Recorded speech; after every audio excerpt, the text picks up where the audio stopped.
Let me show you how you can maximize your form boards. It's one of those toys that seem close-ended na all they have to do is put the shapes into the puzzle and then it's done. Kaya minsan, parang mabilis pagsawaan ng mga bata. But actually, you can use form boards in many different ways, and here are some, and I'll show you how. Kung hindi pa nagsasalita yung mga bata pero gusto nyong malaman ano na ba yung mga words na naiintindihan niya, this one is the perfect activity. It's called identification, and my episode 17 on YouTube is actually all about this. Take the pieces from the form boards and put them in a separate container. Tapos bigyan mo ng instructions yung bata like get, and then yung gusto mong ipakuha sa kanya. So here I ask the child to get elephant or to get dino. Kapag makuha nila yung tamang item without you gesturing to them, then makakasigurado tayo that they know the word that you just said. Kung hindi pa nila alam, just repeat in different ways. Oh, there's the elephant or the green elephant. Yes, you got the elephant. Now shoot elephant. You can adjust the difficulty of this task by changing the amount of items they're choosing from. So baka you want to start with just one item.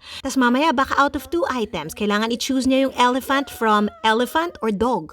Eventually, you can increase the complexity by having maybe all the pieces of one form board, or even mix the pieces from different form boards. And you can make this more fun by adding movement. Here, I put the pieces on one end of the room and then ask them to bring it over the slide, and then shoot it in the hoop before putting it in the puzzle. And then on the way back to the basket, they have to go through a tunnel. Movement doesn't only make it fun, but children love the challenge of moving their bodies. Especially dun sa mga sensory seekers, if they are continuously moving, minsan mas nakaka-focus sila.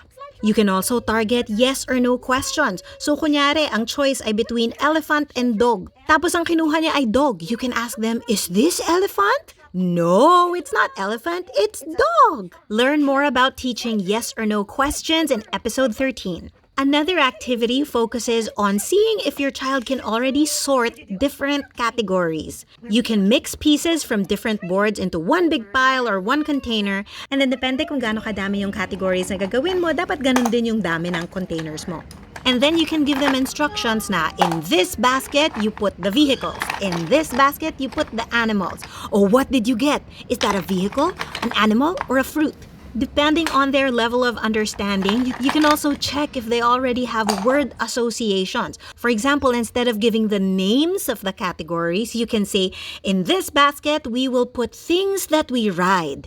Dito naman are things we see in a farm, and dito naman, things that we eat.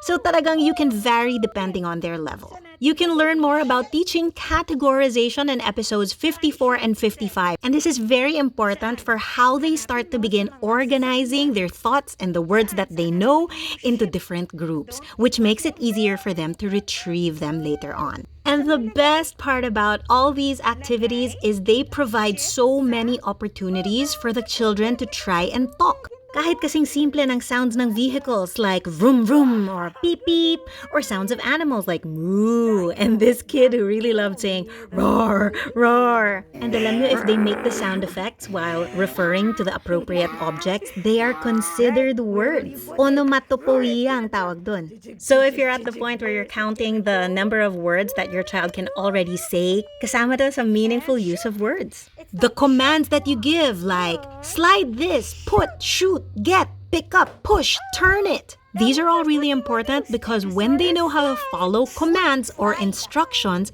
mauutusan nyo na sila. You can find out more about following commands in episode 41. And for one last tip, if you don't have form boards, you can do this with any of their toys. You can do this with flashcards too. Sana nakatulong ang video na ito. And if you want to see more, you can always subscribe to my YouTube channel, which has more than 80 episodes now, with speech and language therapy tips. And you can also follow me on Facebook, Instagram, and TikTok. At hanggang sa muli, happy talking, mabuhay!